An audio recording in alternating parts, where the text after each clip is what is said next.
Welcome to Super Talk, the podcast that scratches your superhero itch. Just two suburban dads nerding out over superhero stuff on the small screen and the big. Buckle up, people. Enjoy the ride.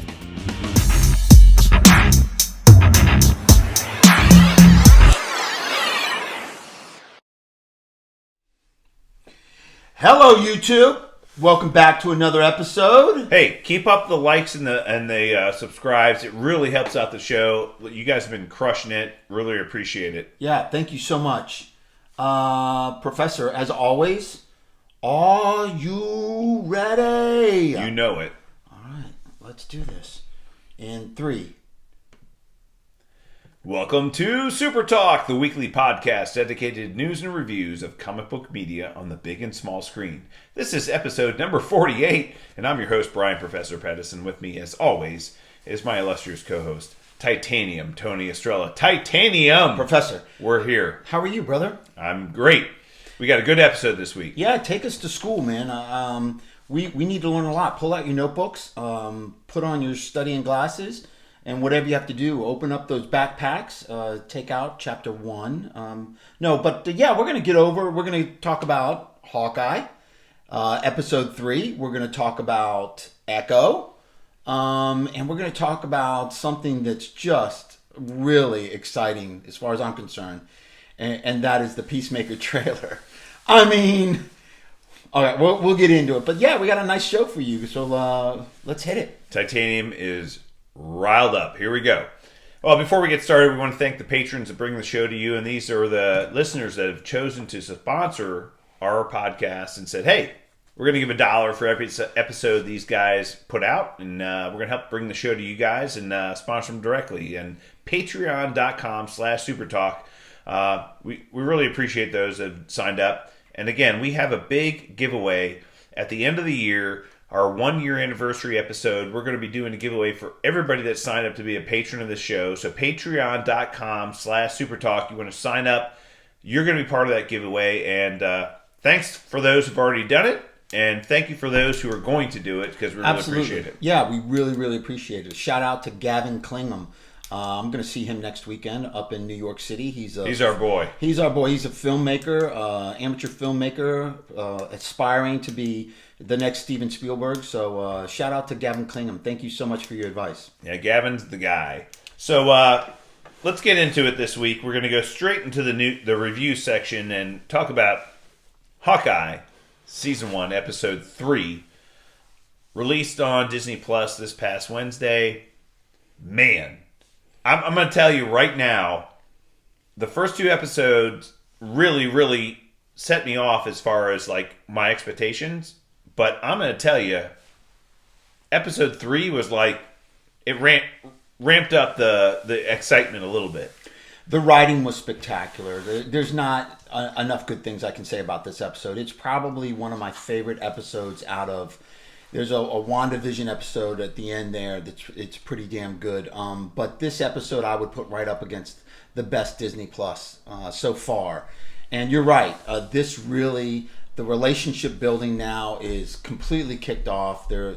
I love their interaction between Kate Bishop and Clint Barton. I think it's great. I really like this show, and I agree with you. It's probably one of the best ones. And it gets you excited about where they're going with the narrative, right? So where we left off at the end of Episode 2, Hawkeye had basically given himself up to the tracksuit mafia. I'm like, hey, I gotta get myself captured so I can kind of get done what I need to get done. Well, he wanted to inside tell them that the Ronin was not back. He wanted to let them know and get them off the heels of Kate Bishop because they think Kate Bishop has something to do with Ronin. Right. So he gets himself captured, and at the end of Episode 2, she comes flying through the skylight, crashes in, and and he just basically is tied up, and he's like, oh my God, oh. So we start this episode with the two of them captured by the tracksuit mafia in their custody, tied up, with duct tape to these what are they, hobby horses or whatever they are. Yeah, those quarter horses that you see out in front of carnivals. Or like toy stores and stuff where you put the quarter in, it shakes and rocks. It's funny that they were both tied up to those. But the way the episode started was really an introduction to the Echo character. Well, the episode was called Echoes, right? Right. So we got an introduction to her. We saw her as a very young Native American child. Mm-hmm. Her father, a Native American man. And we see her deaf. She was born deaf, so obviously she's deaf. She's in class, in school, and her teacher is speaking to her. And you can see that she doesn't hear her, but she's kind of picking up like every other word she says from reading lips. And she's able to, function and complete her schoolwork because she's able to pick up on the kind of reading lips part. And her teacher's kind of impressed by the fact that she can do this, right? And they're like, oh, you finished your worksheet even though you couldn't hear me. Kind of a look of relief, like, wait a minute, this is not a handicapped child or a child with a disability. Well, the teacher asked, do you need an interpreter? Right. And she's like, and she looks at her worksheet and it's complete. And she's like, in English, yeah. Yeah, obviously you don't need an interpreter. She was impressed. And then we get a scene with her and her father, a very telling scene of the two of them and the connection the two of them have, of her saying, hey, Dad, I thought I was going to go to a special school that had other kids like me. And she was wondering why she wasn't in a school for deaf children. Yeah. And her father's like, I'm sorry, it didn't happen. We couldn't afford it, or it just something that we couldn't make happen. But you're going to overcome this. And they got in this whole story about dragons. Are dragons real? And dragons are they something that and he's like, well, dragons have the ability to transfer, go between worlds, and if they could come to our world, they'd be amazing. And she's like, well, how come I didn't get into this school? And he's like, you're going to have to be like a dragon. You're going to have to be somebody that can go between worlds. There's a world of the deaf people like yourself and the real world, and you're going to have to be able to transfer between those. And it was a great, powerful scene, not only talking about her struggling with her deafness, but also the connection between her and her father. Yeah. He even calls her Little Dragon. But yeah, you're right. He's like, basically, you have to learn to jump between two worlds and in and out of that. And I think she's very adapted to doing that as far as what we say. But really cool origin story. Not really origin, but background. I thought they did it in a short period of time. Could have been a little bit longer, I felt. But the short period of time that they did do it, you completely know who she is, where she's coming from. And, the karate scene in the dojo was a great way to bring up the fact that A, she has an artificial leg, and B, what her skill set is and what her abilities are. Watching, learning, and duplicating. Not only is she deaf, but she's missing her right leg, I believe, from the knee down. And the next scene in the show is her in her karate class watching people, and her dad was telling her beforehand, hey, just get ready for your match tomorrow and remember what you have to do. And she's in her karate class and she sees this kid kind of take some other kid down. And she's like, oh, well, that was pretty impressive. And she sees the move he used to take that kid down. Yeah. And now it's her turn, and she's got an artificial leg, and you see the kid look at her like, I'm not really sure if I want to, really go after her, but I guess I have to.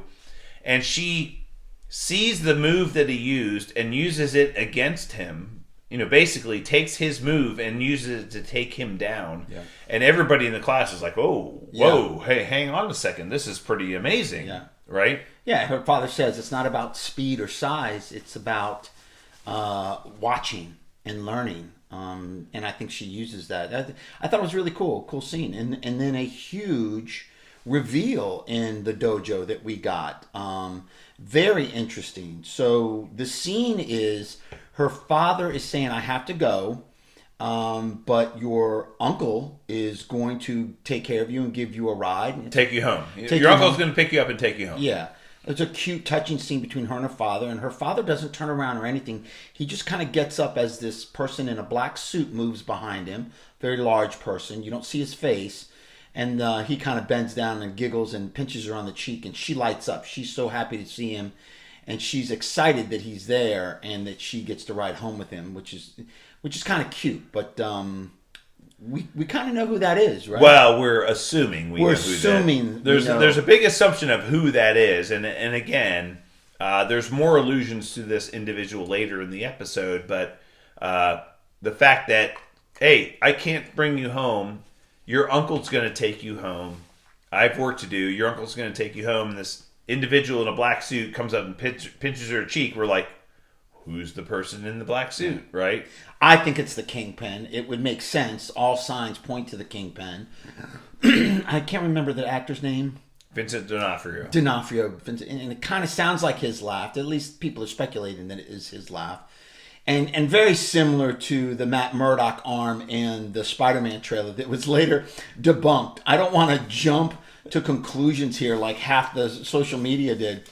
You see one hairy arm and a rolled up sleeve, you automatically assume because he's in an interrogation room that that's Matt Murdock, his lawyer, talking to Peter Parker in the trailer. Well, once the IMAX version of the trailer came out, you could see the guy's face, and it's obviously not Matt Murdock.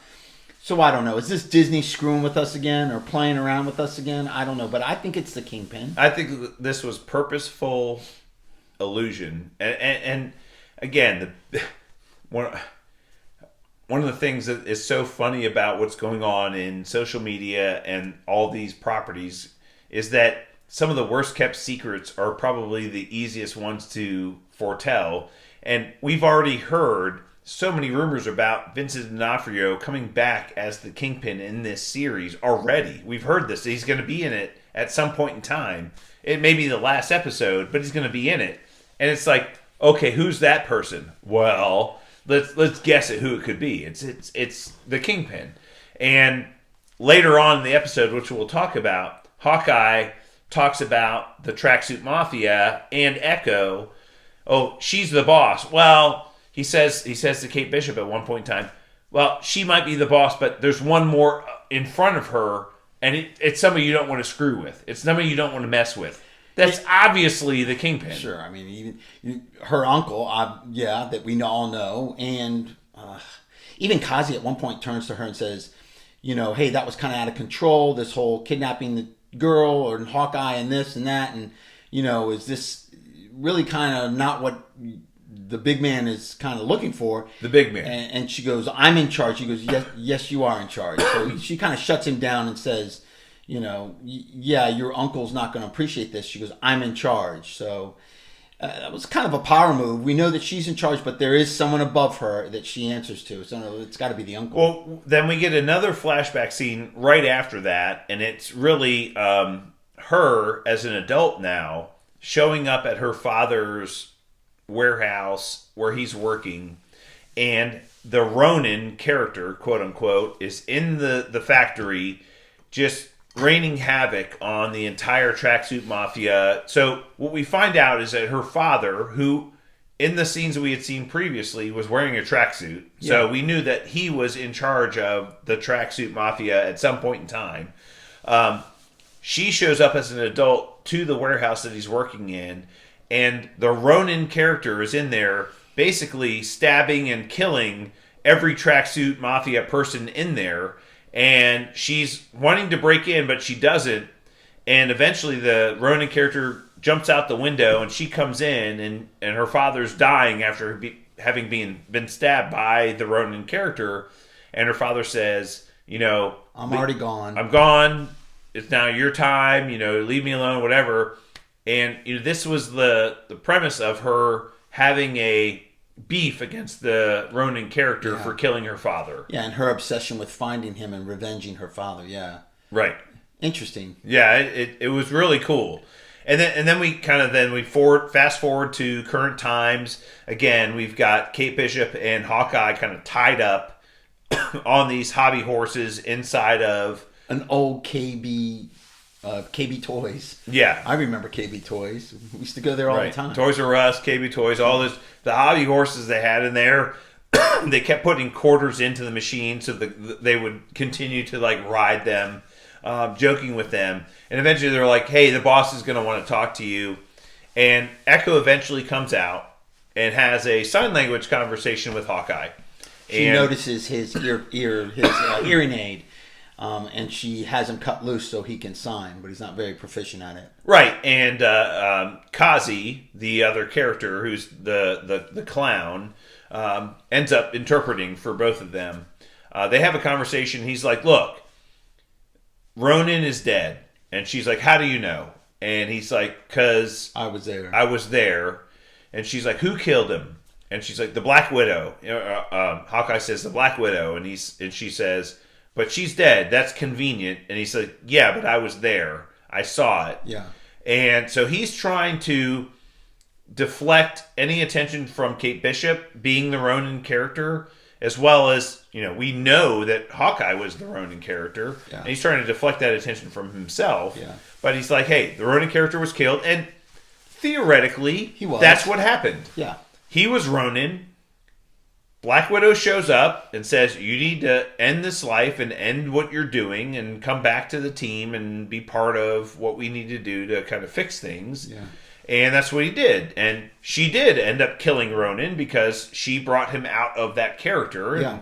But it's not like he was lying, but no. He basically was trying to deflect the fact that, hey... Kate Bishop has nothing to do with Ronin. Right.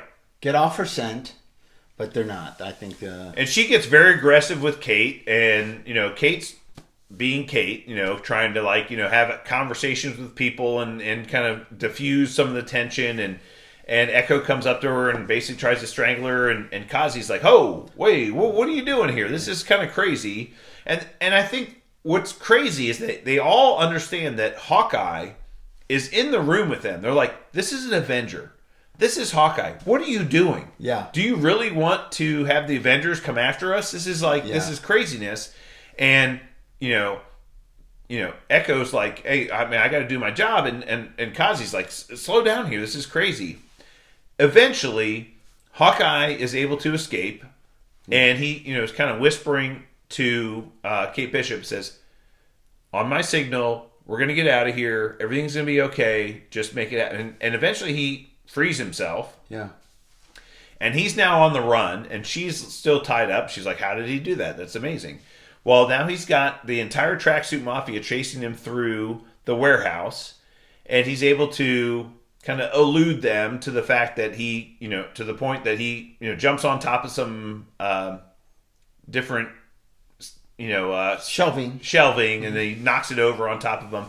Gets into the office where they had hidden his bow and all of his arrows. Yeah. Grabs them. By the way, Echo kind of kicked his ass for a little bit there. Echo kind of found him and was knocking him around and kicked him in the ear. So it basically crushed or it knocked out his hearing aid. Yeah. And then she stepped on it. So he was completely deaf at that point in time. Yeah. Or very hard of hearing, whatever he is. Yeah. But he gets his arrows and his bow. And once he gets his arrows and his bow, it's over. Yeah. Yeah, he basically... He pins Echo to the wall with a couple of... Shoots a couple of arrows at Echo, pins her to the wall. He's shooting all the other tracksuit mafia guys that show up. He's able to shoot an arrow. He's shooting them in the legs and in the shoulder and in the hand. No, not a lethal kill. Yeah. He shoots Kate Bishop's handcuffs, restraints on the wrists, frees her. And but they're able to escape eventually. Great fight scene. That's a great fight scene in the. Once he got his bow and arrows, it was over. I mean, so cool, like a highlight of his skills with a bow and arrow, still unmatched. That was a really cool fight. And then they run outside and they grab a car, and then another great action scene, man. I mean, the one shot of the camera inside the car that you saw from the trailer, that whole scene is spectacular. I mean, really good. It's literally 8 minutes of them fleeing the scene and having two trucks and another car chase them. And, them in this car, and Hawkeye can't hear a thing that Kate's saying to him because he doesn't have his hearing aid anymore. Right. And he's like, don't use this arrow, don't use this arrow. Oh, that's too dangerous. Yeah. And all the arrows she's grabbing do different things. So she shoots one arrow at one of the cars, and it's just like this gooey purple foam that goes over the windshield and completely blinds them. And then she shoots the exploding arrow at the truck, and it completely blows them up. Trick arrows. She's shooting trick arrows, and she's in heaven. And And Hawkeye shoots screaming, a plunger arrow at one of the screens and shoot does the gooey nothing. arrow at the tires; it'll stop the car. She shoots it at she just shot it at the windshield. That was a great scene, and you can see their relationship building when they communicate with each other or not communicate with each other. The relationship is incredible. But there was one point where he was like, "Here, take these two and shoot it at the stoplights." Acid arrows, yeah. Acid arrows, stoplights, and she hits both of those, and they're driving this car. It's crazy, and then she shoots this one arrow that has these wires that go off and grab all the Christmas trees and pull them into the other car, so it gets trapped. Yeah. I mean, it's like craziness. Cool. And they end up getting onto this bridge, and they have like 3 arrows left. And he's like, "Okay, here's this one arrow. I want you to shoot it straight up in the air." And she's like, "What?" And he's like, "Just shoot it straight up in the air." Yeah, to take out, because we got to take out that truck, shoot it up in the air. And so she's aiming. She's kind of. Which, I think she's a great archer. I mean, one of the best as far as what he's concerned, too. I think he agrees with it. But, yeah, that was a cool She shoots it straight up in the air, and he then takes out this arrow, and you see on the front of the whole tip. The tip of the arrow, it says PIM, P-Y-M on it. And he shoots it at the arrow she shot. And it's glowing blue. It's a blue tip. Which basically, we see it's a PIM particle. And he hits the arrow she shot in the air, which enlarges it to this enormously giant arrow, which comes down and straight and hits this truck. And it just completely demolishes it, which is cuts crazy. The truck in two. It's awesome. That was incredible. And then he uses his last arrow.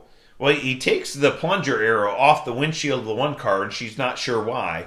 But then he shoots his last arrow to kind of save them. It's like the grappling hook arrow. Gets them onto the subway and uses the plunger arrow to kind of like be able to hold on to the subway. She's like, "Oh, now I know why you used the plunger arrow."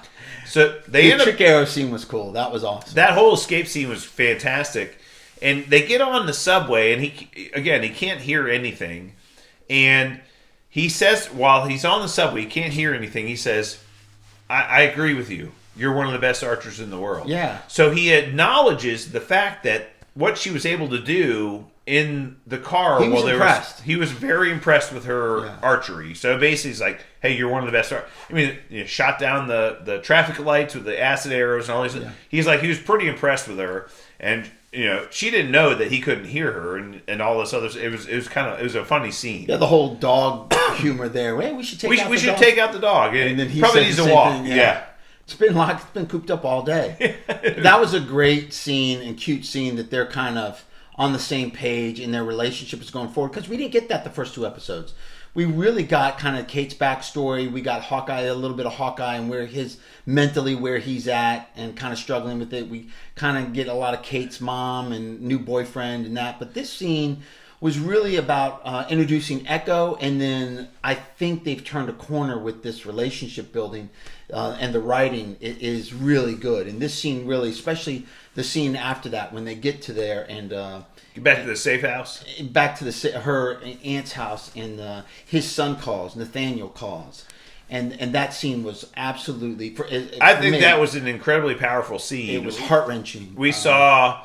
Hawkeye does not have his hearing aid, so he can't hear. He gets a phone call from his wife that he looks on his phone. It's from his wife, and he's like, "Hey, babe, I can't talk right now. Can you text me?" Yeah. And he's still denying about his hearing loss. And he even said at one point in the conversation, it's great to hear your voice, And he's like, why are you lying? He's still in denial about this. Can you text? But eventually, Kate picks up a pad. It's a little boy's voice. Yeah. So his son had grabbed his mom's phone and called his dad. And Kate's basically translating and writing on a pad of paper so he can have a conversation with his own son who misses his father. Or it's okay if you're not going to be home for Christmas. Yeah, I understand. I missed you, and tonight was movie marathon night, and all of a sudden, and Kate's basically realizing, I'm screwing up his family's life, basically, with what I've done here. He sacrificed staying here to protect me and to help me, and this is what he's leaving behind. I think it's huge.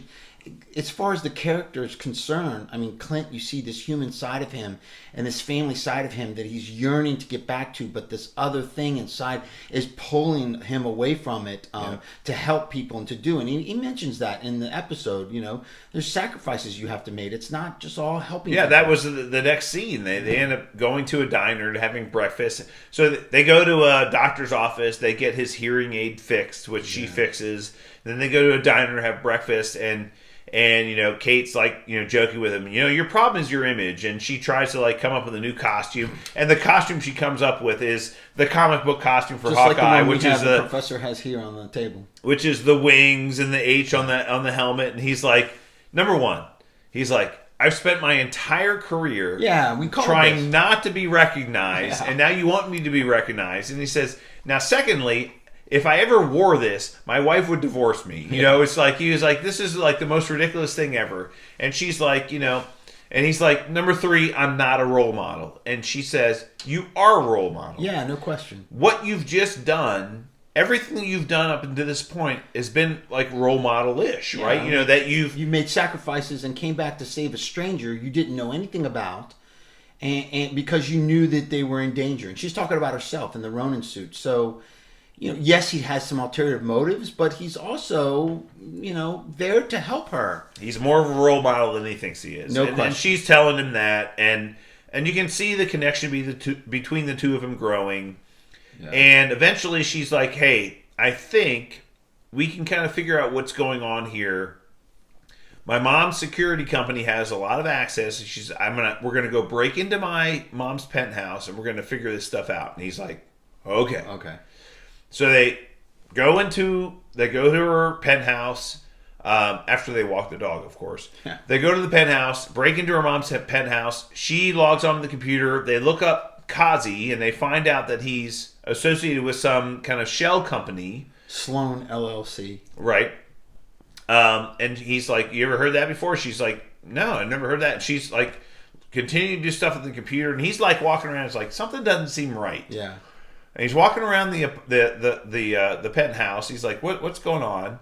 And eventually her account gets locked out. And then he's walking into the next room. And all of a sudden, at the end of the episode, we see the swordsman throw the Ronin sword at the neck of Hawkeye. It says, don't move.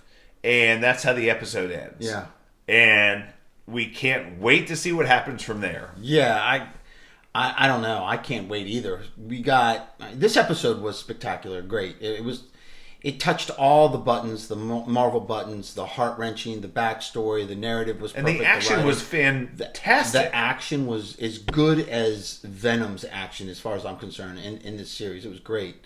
We got the pizza dog name. She finally calls him Pizza Dog. Oh, she's like, we need to name this. Hawkeye says, we need to name this dog, and she's looking at him. She's like, Little Caesars, Jack, Little Caesar, yeah, Pizza Dog, and he like smiles. it's like funny. Yeah, it's cute. I mean, it's just, I don't know. There's a theory out there that the Ronin that was killing the top elite track star mafia people and ended up killing Maya's father, Echo Maya. Her father at the auto repair shop, that might have been the swordsman. That Ronin, that Clint Barton took over. So let's not go too far down that road, because that will kind of go into our topic of the week a little bit, but I have some theories about that as well. So we got a lot of speculating to do on this show. It could be classic Marvel throwing us curveballs. That might not be the Kingpin. It might be the Kingpin. Who knows? We do know that we're going to see... You got to help me, Professor. I'm going to butcher it. Yolanda Bolitovich. My God. Not even close? Not even close? Yelena? Oh, Yolanda. Belova. I thought she was African American. I thought it was Yolanda. No, it's Yelena. Russian. Huh? Yelena Belova. We got her to look forward to. And I think there was a... So we saw that in the... there was a trailer for this next episode that showed a character, quote unquote, in a black stealth suit with green kind of night vision goggles and a bunch of other green. More than just two eyes, though. There was like one here and one in the middle. Well, it is literally, and this is why there's the allusions to her character from the Thunderbolts. Actually, she had two kind of green goggles with 3 other green dots on her forehead. It's exactly the same as her uniform from when she was in the Thunderbolts. As she was, what was it called? What was her name? She changed her name. It wasn't the Black Widow, but it was Yelena Belova. Though. It was Yelena Belova, but it was her. It was her character from the Thunderbolts with the comic book, the thing, 5 green dots all over her head. And it was like, wait a minute, that's got to be her. So look, we knew after the end credit scene from Black Widow we know she's going to be in this. We knew she's going to be in the Hawkeye series. Well, at least trying to hunt Hawkeye based on the fact that she was basically put on that track by an individual who will remain nameless. But Val, Val said, "Hey, would you like to go after the person who killed your sister?" Yeah. And she's got to know better than that. But we saw that in kind of the trailer for the next episode, and we're hoping that they look. I think there's some conjecture here.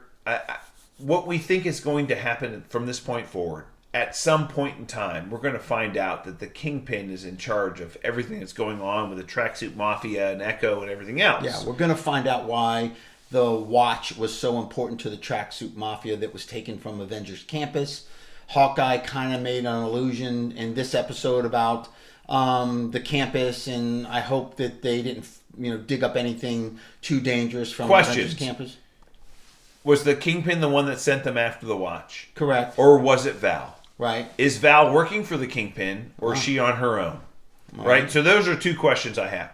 Now, we know, we figure Yelena Belova eventually is going to show up and try to hunt down Hawkeye and Kate Bishop at some point in time. How great is that? Kate Bishop meeting her is going to be, for me, is going to be kind of cool. But, I mean, again, theoretically, I think here's what's going to happen. She's going to try to hunt down or kill Hawkeye and Kate Bishop, and the 3 of them eventually are going to come to some agreement that, like, okay, we're all on the same side here.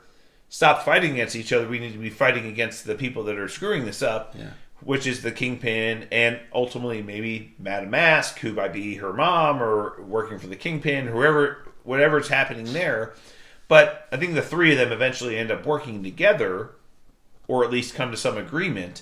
But, I mean, the fact that we're not there yet, again, we can make assumptions, but I think it's really cool the fact that we're asking that question right now, and we're getting some signs that that's going to happen going forward. I mean, Yelena Belova is going to show up in this show eventually. Of course. It's already known. It's already been confirmed. Florence Pugh is going to be in this show, and she's going to show up and try to at least kill them, if not attack them or whatever. We're going to figure that out, and something's going to happen. So whether they end up working together or continuing to fight against each other or what, we'll figure that out. But that's going to be really cool when it happens. Does the Swordsman and Hawkeye continue their comic book? Well, that's what I'm looking for.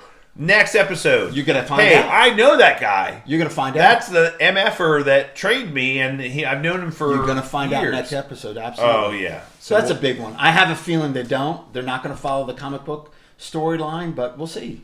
I'm excited to see. All right. Well, from my perspective, again, we're in episode 3 of 6. Was it 6? 6 episodes? Yeah, only 6. We only have 3 left. As far as I'm concerned, this series has lived up to all the expectations I ever had, and it's exceeded them. The cast is off the charts. The acting is fantastic. The screenwriting is fantastic, and I can't wait to see what happens next. Agree 100%. The fact that each episode is only 42 minutes long pisses me off, but you know what? It's been great so far. And only 6 of them, and we're already halfway done. Right. Yeah. So, I mean, Titanium, we're halfway through a new series, and we're completely excited and jazzed up about it. Great. Again, one of my favorite episodes of all the series so far, and I really like Hawkeye, so I like it a lot. Very good. And let's just say, at this point in time, Kate Bishop and the character itself and the actress playing the character, Haley Steinfeld, will be part of the MCU for a long time going forward. If she's not, they've made a huge mistake. She is a rock star actress. Great actress. And literally, this is a gold mine for them from a content perspective. Like, look, you and I have alluded to the fact that they're going to do maybe do a Young Avengers. Why wouldn't they? Team at some point in time. You're telling me that having Haley Steinfeld as a character who could potentially be part of or lead a team of Young Avengers, this is, I mean, her acting chops are off the charts good. Her personality's off the charts good. Her screen, magnanimism is phenomenal. And it's just like, how do you not put this person in front of a big screen? I mean, of course. This is going to happen. Of course. This is going to happen. Absolutely will happen. I mean, she's just really killing it right now. If they're going to give Sam Wilson Captain America 4, they're going to give him his own movie. They got to give Haley a movie. I mean, she could. Well, she is. She's a leading actress. But again, the acting and the casting of this is off the charts. And I think a lot of the things that they're doing going forward, we're going to see stature potentially in the next Ant-Man Quantumania movie, which would be which is his daughter. Which would be Scott Lang's daughter. Lang's daughter. It would be another potential Young Avengers character. Yeah. I mean, Isaiah Bradley, we saw in the Falcon and Winter Soldier. Yeah, I mean, we've got not Isaiah. It's Elijah Bradley. Elijah Bradley, yeah. Yeah. Who plays the Patriot? Yeah, young Patriot. I think we've got the team kind of happening in front of us, and God, heaven forbid it's Tom Holland that leads this. The Spider-Man. I mean, who knows what's going on with this? But we have so many young, magnamic characters that are coming into the MCU right now. I mean, and Haley Steinfeld's killing it on this show. Oh, yeah. Look, we talked about when Falcon and Winter Soldier, as disconnected as the plot was and everything else that happened because it was pandemic, all that other stuff. Look, Sam Wilson, the character, killed it in that movie, right? Quite, yeah. And the reason why we're going to get a Captain America movie with that character leading that movie is because of that series and how well it did. And the reason why we're getting an Agatha Harkness solo series on Disney Plus is because of the success of WandaVision. Look, Haley Steinfeld is killing it on this show right now. Yeah. If she doesn't lead or be part of a big team future movie going forward, I don't know what's going on. Yeah. Because she is really, I mean, you said this last week, Titanium, and I'll give you credit for this.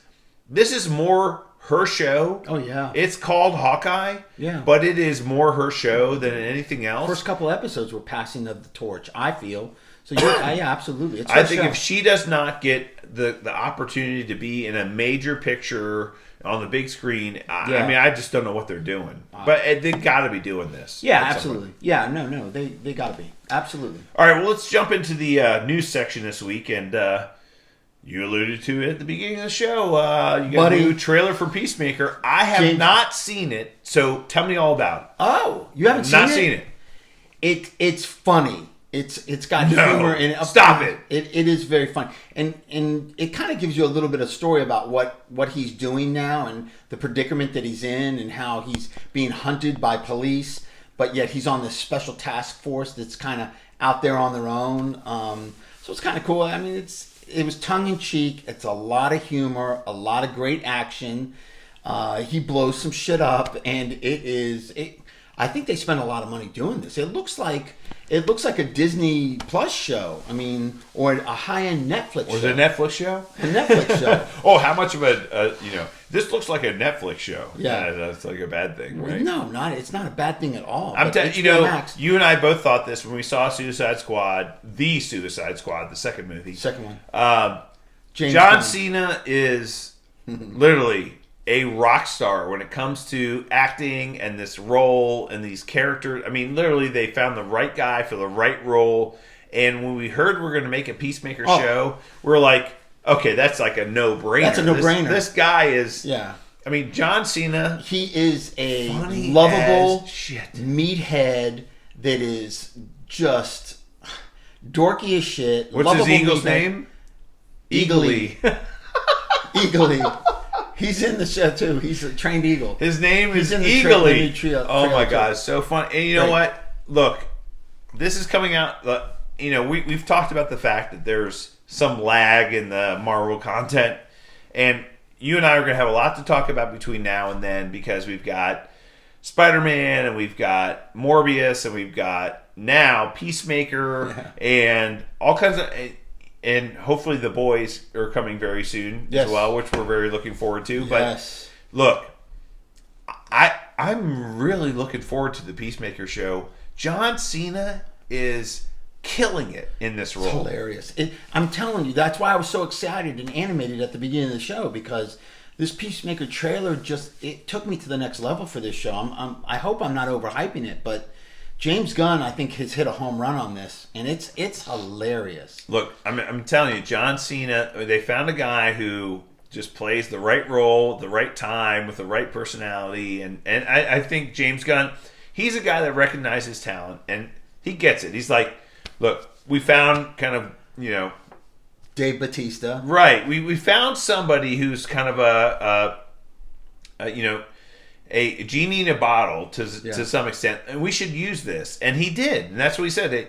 We got a genie in a bottle with the Suicide Squad. Hey, let's kind of see what happens with this. And man, I mean, he's killing it. Yeah. And like this, good show. The trailers are off the charts. Yeah, funny. I can't wait for this show. All right. Well, I'm looking forward to it as well, and that's coming in January, like mid-January, right? Yeah. Yeah, that'd be great. Well, you got another piece of news about Doctor Strange and the Multiverse of Madness, right? So there's a shot of the Lego set that's coming out, and it's got Doctor Strange, Wanda, and American Chavez on the cover, and Wong. Yeah. Is it Wang or Wong? Sir, please, I don't even know you. How dare you talk about that? You originally sent me Wang, and you're like, oh, sorry, it's Wong. I was Wong. I didn't mean to send you Wang. I was Wong. So we've had this before several times, as a matter of fact. What happens is these movies are planned, and the toy companies now have kind of the rights to make these toys well in advance of these movies coming out. Yeah. And then you get these screenshots of the toys that are coming out in the future, and they're kind of allusions to what's going on in the movie. Yeah. And now we've got a Lego set that's got Wong and the Scarlet Witch and America Chavez and Shumagora, whatever that Shumagora and Doctor Strange. And we're like, oh, well, this is what's going to happen in the movie. So here's what we'll always say about this. Like, the toy sets do kind of allude to a lot of the stuff that's going on in these movies because it's what sells toys. They got to be factual about what's going on. Look, you can't have a cruise boat and Doctor Strange is on a Lego cruise boat when it has nothing to do with the fucking movie. Look, these toy companies spend millions of dollars for the licensing rights for these properties. Yeah. And they work directly with the studios to make sure that they can create items that they can sell that are going to make millions of dollars as well based on these movies. And so we get a lot of allusions to what's going to happen in the movie based on what's coming out in the toys. And this is what you're seeing here. The Legos are basically saying, we're going to see all these characters in that movie. Now, no big surprise that all four of those characters are going to be in that movie. Wong, Doctor Strange, Scarlet Witch, and America Chavez. Can't wait for that. Yeah, but the fact that these toys are coming out and we're seeing them, hey, it's telling you what's going on in this movie, right? Yeah, I mean, toys look sick. I love Legos. The toys look sick. This movie's going to be incredible. I'm glad we got a little glimpse of it. I'm just glad that it's confirmed that America Chavez is going to be in this movie. And this is a movie that was delayed. It was supposed to come out in March, now coming out in May. And we're disappointed by the fact that it's been delayed. But the fact is, this movie is going to kill it. I mean, I think what Spider-Man's doing is going to feed right into Doctor Strange and the Multiverse of Madness. Let's talk about Spider-Man and the ticket sales. Yeah, and but this, I think Doctor Strange is going to be one of the biggest. I mean, God, what a great May! It's going to kill it. I mean, it's going to kill it in the movies. So we're looking forward to this movie for sure. Absolutely. The next big Marvel property coming out after Spider-Man is going to be Doctor Strange in May. Yep. So let's talk about Spider-Man ticket sales. So the pre-sales have rivaled the Endgame level pre-sales. Top pre-sales movie of all time, Avengers Endgame, and this has rivaled it. Right up there with it. And it so pre-sales happened on Monday. Yeah. This past Monday. Did you get your tickets? Did you get your tickets? Go to the theater. We did, by the way. We got our tickets. We're going. Tickets. Tickets went on sale this past Monday. It was called Spider Monday. And a funny side story. Tom Holland came out and shot a commercial for that Monday, and it's called Spider Monday, which was Cyber Monday, but it's called Spider Monday. And Jamie Foxx was there. It's Spider Monday. How about Electro Monday? And then eventually he comes on and says, "I've got two special friends here to help me talk about Spider Monday." And everybody's like, "Wait a minute, is it Tobey Maguire and Andrew Garfield?" No, it was Doc Ock? No, it was the two friends. Zendaya and the other guy. And they were like, who else did you think it was? His buddy's Ned. Ned. But who else did you think it was? It was kind of funny. But so they made a play on everybody thinking the other two Spider-Mans are in it? Right, that's what they did. Okay. But the fact is, tickets went on sale on Monday. And if you woke up Monday morning, tried to buy tickets to the Spider-Man movie, it would not be a surprise if you had trouble buying those tickets. Because if you went on to Fandango or any of the other movie ticket sites and tried to buy tickets, all of those websites crashed like within minutes of each other because everybody's trying to do it at the same time. Have you ever heard, I'm sure everybody's heard that saying that, I say it all the time when I'm about to post a picture of myself on the internet. This picture is going to break the internet. That's how good I look in this picture. It's going to break the internet. Well, Spider-Man ticket sales actually did break the internet in a real sense. A lot of these movie theaters, their systems couldn't take it. It shut it down. Yeah, within minutes of them opening up ticket sales for Spider-Man, those websites crashed. And they were back up and running, and by the time most of us tried to buy tickets, we were able to do so. But the fact that they were shut down for some period of time tells you a lot. And to Titanium's point, Avengers Endgame was the greatest pre-sales ticket movie of all time. Yes. And this now is close to that. They're now talking about a $200 million opening weekend for Spider-Man No Way Home. That's during the pandemic. Which would be one of the largest opening weekends of all time. Mm-hmm. Remember, Avengers Endgame is the largest, or second largest, behind Avatar, second largest selling movie of all time, and it had the largest opening weekend of all time, beyond Avatar. So Avengers Endgame had the largest opening weekend of all time. 200 million is right up there. I think Avengers Endgame did 215, somewhere in the 205, 215. Wow. It's a lot so of 200 million is right there. And I would not be surprised. You're talking about Christmas, all the internet hype, all the craziness, everything else. It's a lot of pesos. During a pandemic, everyone wants to get to the theaters. A lot of money. Look, everybody's going to want to see this movie. Again, I'm a little bit tired of all the hype, but at the same time, I'm excited. I'm not discounting what Sony and Marvel have done because they've crushed it as far as hype is concerned. Yeah.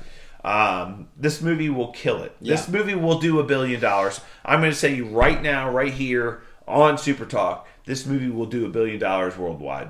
Professor, that it's amazing insight. I've been saying that the past 2 episodes, but I agree with you. $1 billion easily. This is a money This will maker. be one of the top 5 movies of all time. Moneymaker. By the time it's done. Yeah, this thing's going to print money. Yeah. Well, speaking of Spider-Man, we got a great announcement from Speaking of that, Amy Pascal. money printing machine. Yeah. So Amy Pascal's the president of Sony Pictures. She came out this week and made a huge announcement that we kind of all expected. We were all kind of concerned or worried, or that this was the end of the Tom Holland version of Spider-Man, that this, end of the trilogy, that this is the end of like Tom Holland. And she said, oh, no. this is just the beginning. We have already have plans in place for another trilogy of movies featuring Tom Holland as Spider-Man in cooperation with Marvel, which is the biggest part of that. So not only have they agreed to another trilogy of movies with Tom Holland, but this is also going to be in cooperation with Marvel Studios.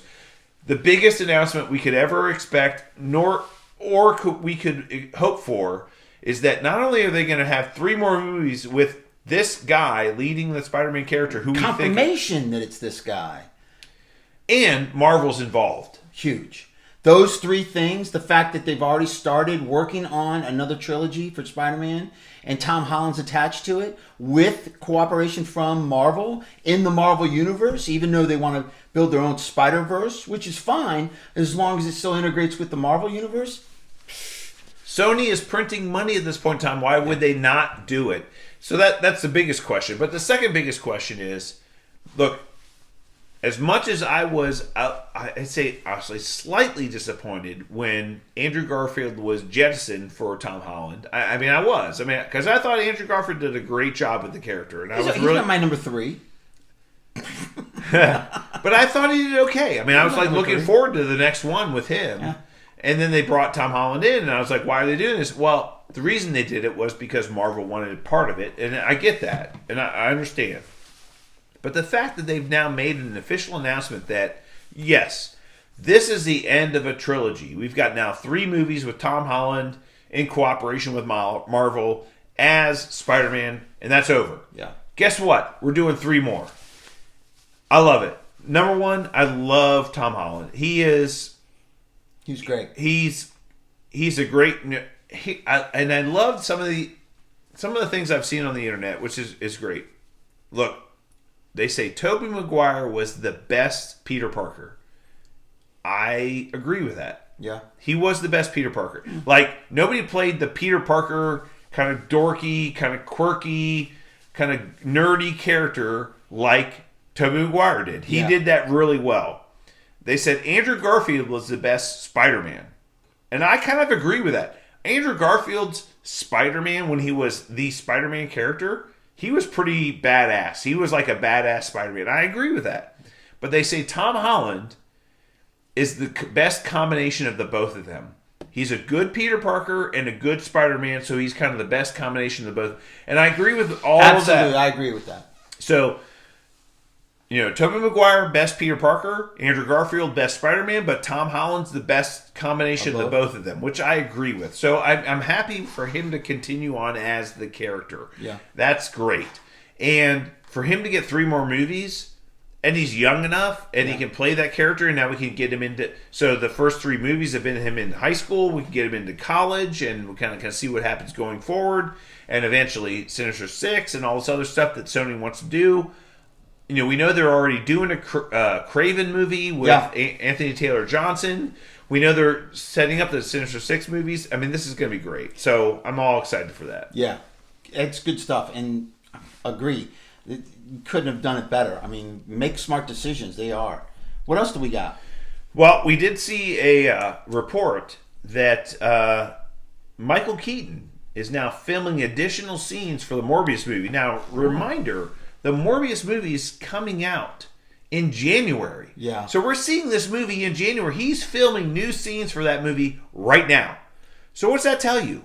Number 1, they're reshooting scenes for something that's coming out in January right now, which means, holy crap, they want to fix or change or do something. Or it could be an end credit scene where they're setting up a movie from next year that was on the slate, but maybe not on the slate. Exactly, Titanium. They're changing things. They're doing things differently now based on what's going on with Marvel and DC and Sony. Smart. And the combination between the two of them. So we're going to get a Flash, maybe a Flash end scene? That would be cool. Flash. Why not? In a Marvel movie? In Morbius. Michael Keaton. Why would we get a Flash scene? Well, isn't Michael Keaton shooting additional stuff for Morbius? Or you think he's the Vulture? Yes, the Vulture. Okay. I thought it would be cool if it was the Batman. No, this is in the Morbius movie. that's a Sony movie. He's playing the Vulture Oh, character. you're right. Yes. Okay. I got it. Yeah. Let's bring Titanium back to reality here. No. He's filming additional scenes for the Morbius movie when he's playing because we saw The Vulture. He's going to play the yes, Vulture. Okay. In the trailers we've seen him. Oh, he was on Jimmy Kimmel and said, "I'm filming some Vulture," right? Yes. Yeah, I remember that. Okay. Yeah. So hey, they're doing that right now. So that's like a big thing that they're really trying to tie in the Morbius movie to the MCU, to what's going on with Venom and Smart. Spider-Man and everything else. So, Michael Keaton as the Vulture character, huge in the Sinister Six. I mean, that would be just enormous. Yeah, so that would be great. Okay. All right, let's get into the top of the week this week. So our top of the week, we're going to break down the Echo character. So we saw kind of a little bit of a backstory or history of the Echo character in this week's episode of Hawkeye. Somewhat similar to the comic book. Somewhat Yeah. similar. I think the origin story that they showed in the series is very similar to her origin story in the comic books, but there are some differences. So, yes, she was born deaf. She's a deaf character. She is a Native American character. So she's completely 100% Native American. Her father's Native American. She's from the Cherokee Nation. Those are all very similar to what she is in the comics. And I think that's why this character is very important for Marvel going forward, is that we're showing a Native American character that we can kind of be in the forefront or out front in the Marvel MCU. American right? Doctor Strange, American Chavez is also a Native American character. Very important, right? Mm-hmm. Yep. So inside of the comic, so again, I'm going to talk specifically about the comic books versus what's going on in the Hawkeye series. We'll kind of talk a little bit about the differences, but inside the comics, her father was an enforcer for the Kingpin. So he worked for the Kingpin. That's what he did. Right. And the Kingpin actually put a hit out on her own father. And he died. And the Kingpin took her in as his own child and said, "Hey, your father was killed. I'll take you in." And he saw some promise in her and said, "Hey, I think you got some potential, and I'm gonna take you in as my stepdaughter or adoptive daughter, and I'm gonna train you." Yep. He put her in the best schools that he could afford. So he put her in the schools for deaf children. He put her in the best schools for martial arts. He put her in the best schools for swordsmanship, for weapons. He basically paid for everything to make sure that she had the best access to everything, right? So eventually, they found out that she has the ability to copy any motion that she sees, right? Which is very similar. She's got what's called photographic reflexes, like the Taskmaster, almost identical to the abilities that the Taskmaster has that we saw in the Black Widow movie. The Taskmaster and Echo have what are called photographic reflexes. So they can see something and they can repeat it or replicate it without ever having done it themselves. Right. And they figured out this is something that she has, and this is like a big ability that she has, which is like a huge thing, right? It's similar to the show, though, right? She's kind of got that in the show. Well, hopefully they're going to dig into that a little bit. I'm hoping they're going to do that in the show. So in the comic books, eventually, the Kingpin set up Maya to meet Matt Murdock, who is the Daredevil character. So Matt Murdock, so they ended up, the Kingpin was the one who set them up so they could meet.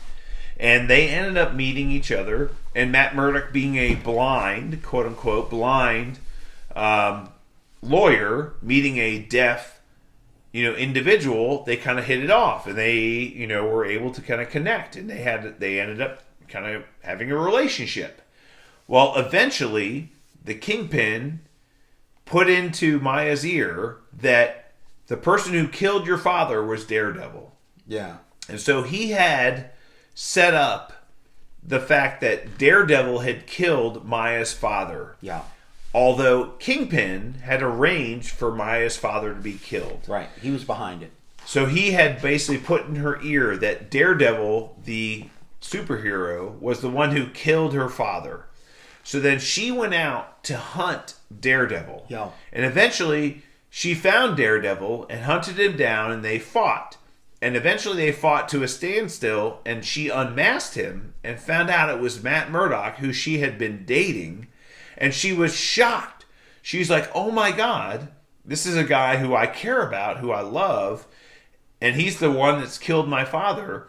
And Daredevil's like, who told you that? And she was like, my uncle, the Kingpin. And he's like, do you know who your uncle, the Kingpin, is? Right. And so it came down to the fact that Daredevil was able to convince her He tells her that the Kingpin is your uncle is the worst human being on the planet. Yeah. He is in charge of all the organized crime in New York City. He framed me for your father's death. that he did. Right. Basically convinced her of this because they had a relationship that she was able to do that. And then eventually Echo got pretty pissed off about that, and she ended up hunting down Kingpin and shooting him. Yeah. So she ended up shooting Kingpin to the fact that she ended up blinding him. She shot out one of his eyes, and he was blind for a period of time in the comic books. So and I think this kind of alludes back to what's going on in the Hawkeye series. That's why everybody thinks the Kingpin is in the Hawkeye series. Right. Is that in this Hawkeye series, we've seen what she saw was Ronin killing her father. Yeah. It would not be surprising if that were the swordsman or somebody else who was sent by the Kingpin to kill her father on behalf of the Kingpin, and just to set up Echo as a villain, right? And she's eventually going to find this out. So that, again, I think there's some allusions there. And I think we're going to see that happen in this series, that somebody else but the Ronin character killed her father, which would be very telling in this particular series, because we know that Echo's getting her own series, and we know that she's going to be an important character going forward. So I wouldn't be surprised if that's what's happening in this series here. Yeah, if the Kingpin's in this series and it's played by the same actor that was in the Daredevil Netflix series, would that be the first time we've seen a character from any of those series appear? I don't think we're going to see Charlie Cox, the Daredevil character, in this series, nor are we going to see it in, I think potentially in the Echo series. But seeing Vincent D'Onofrio as the Kingpin, yeah, that would be the first Netflix character we see in any Disney Plus series. Right. Yes. And I think that makes all the sense in the world. Eventually, there's lots of other things that happens to the Echo character in the comic books.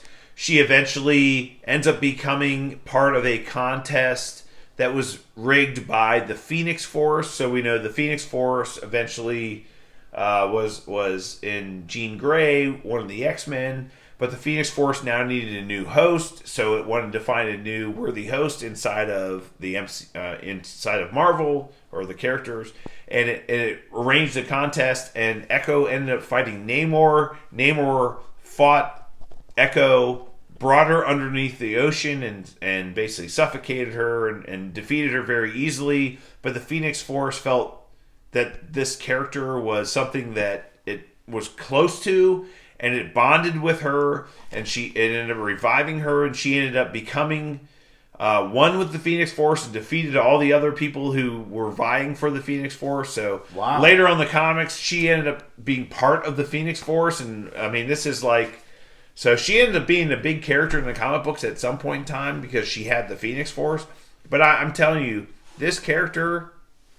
Look, Echo, the character, and Alakwa Cox, the person playing that character, has got a big future in the MCU because we know that a series is coming out with that character going forward. So I think it's great, and I can't wait to see where this character is going. I'll be the first to admit, I was very skeptical when they said an Echo a series was coming out about this character, but seeing the character in this episode, I'm looking forward to seeing how they develop this character more to be able to hold that kind of a series. And I think they're taking a lot from the comics and changing what they did with Daredevil and using Hawkeye as kind of, or Ronin as the kind of the bad person, and that would be great. I agree with you. That's one of the best things that Marvel's done is they've taken stories from the comics and just changed them a little bit to make them work inside of the MCU, and I think it's awesome. Looking forward to it. Looking forward to that show now. All right. Let's ring the bell, Professor. Is school over? I think it's over. All right. Time says the bell is ringing.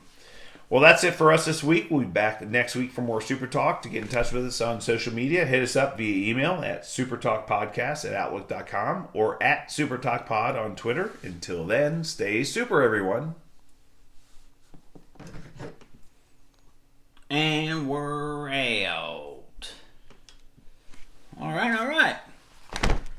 Please like and subscribe. Leave a comment. Thank you, YouTube.